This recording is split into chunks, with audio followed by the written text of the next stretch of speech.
Hey, it's Adam. I am sitting on the floor of New York Comic Con 2016, and I'm sitting next to comic book artist of soon-to-be major motion picture mouse guard, Dave Petersen.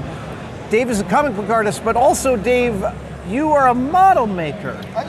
So let me get this correct. You actually, before you draw environments that are going to be parts of the narrative you're drawing, you actually build those environments. Yeah. I build scale models of pretty much any of the architecture before I get to draw it, and that's before No, they're modular. That's by design.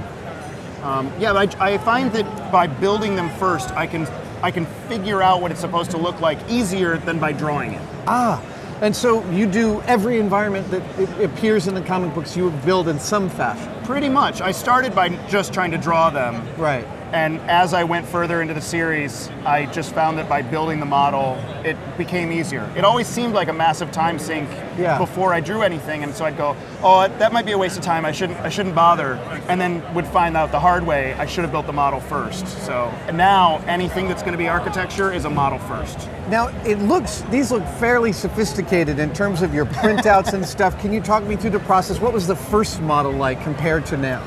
The first model was much simpler than these. Yeah. It was just a basic cardboard box that I didn't even glue together. I just cut off sides so that I had just a corner. So you knew what that corner was going to look like? Yeah, and it was just that corner, and I could kind of quickly draw in some, there would be a handrail here, there would be an arch here, those kind of things. But it was very simple, very, very easy. And just by learning to then draw from those or take photos of those and try to reproduce them as drawings, you find like, oh, I cheated myself. I should have invested a little bit more time. Right. Because now I'm having to do that work on the back end. So it's a relationship between past you and future you. Yes. Future you is happier when past you does a little more work. It's the stitch and nine saves time rule. And I noticed you doing a lot of architectural work with printouts. Yeah. Instead of having to obviously sculpt that stuff out, that would be ridiculous. Yeah. Or even hand draw it out. It's easy just to make one of those in Photoshop, reproduce it, print it out, rubber cement it on, and put it together. Now, are there? I'm so curious about this process because these are really lovely, and there's all sorts of aspects to them that I can see that you can only see once they're physical. Yeah. Have you discovered plot points that you hadn't anticipated because of the architecture that you built? Not necessarily plot points, but world-building detail.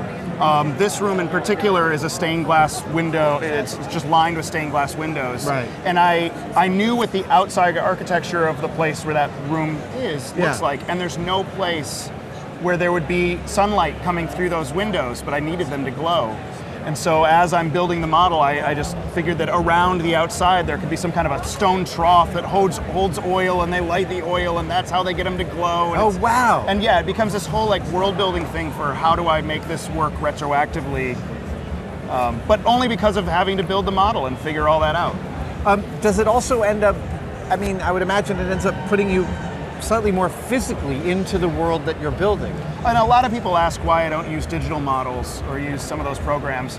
And it's that I grew up making, I grew up building. My dad was an industrial arts teacher, so I had a full shop at my disposal from the time I was a kid. All right. And I was given permission. I was turning wood on a lathe when I was 6 and gas welding when I was 13 because of my dad. So I spend a lot of time on the computer anyways, so the excuse to push away, get my hands dirty, start carving things up, looking at things at mouse perspective, getting in there, getting in that room, it's a joy, and it invests me in the world even more. And so now it's just a regular part of your process. Do you do it on a daily basis or a comic book by comic book basis? It's whenever new architecture comes up in the comic, so it's on a needed basis.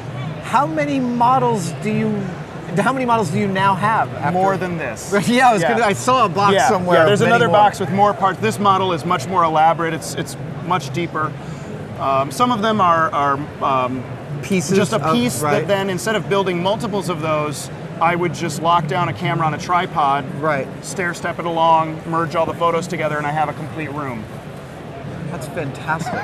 It also makes sure that you don't abandon your audience physically in space, which is it's just as tough for a comic book artist as it is for a filmmaker. Absolutely.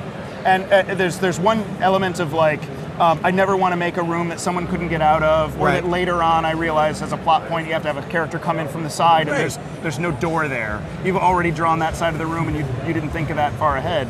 But there's this element of wanting it to feel real. Right. You want the audience to mice with swords walking on their hind legs is a very silly premise. Yeah. But I don't want it to feel silly. No. And I can't really draw the mice any more serious.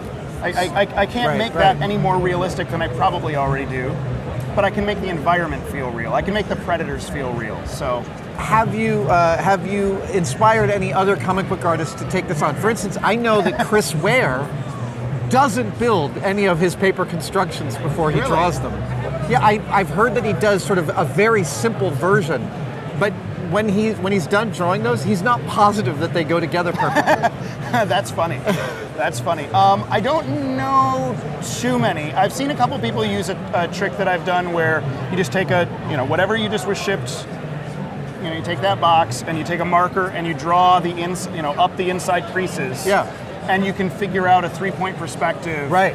Very easily. Because like you said, framing for a movie, sometimes the difference between being up here and being right here when you're focusing on something, Yeah. this angle versus this angle makes a world of difference so you can fit all the characters Sure. in. So it's just a quick visualization technique. But I don't know that I know anybody else making physical models for comics yet. No one else is crazy enough. Well, hopefully we can inspire them because it's I would not love that it. difficult, right? You're here to say, Yeah. it's laborious, but it's not incredibly. No, this is all crap that was in my studio. I mean, it's chipboard, it's the packing materials from IKEA furniture, it's scrap Amazon boxes. It's scrap Bristol board that the edge was dinged, so I can't use it as an art piece, but I can still use the rest of the paper.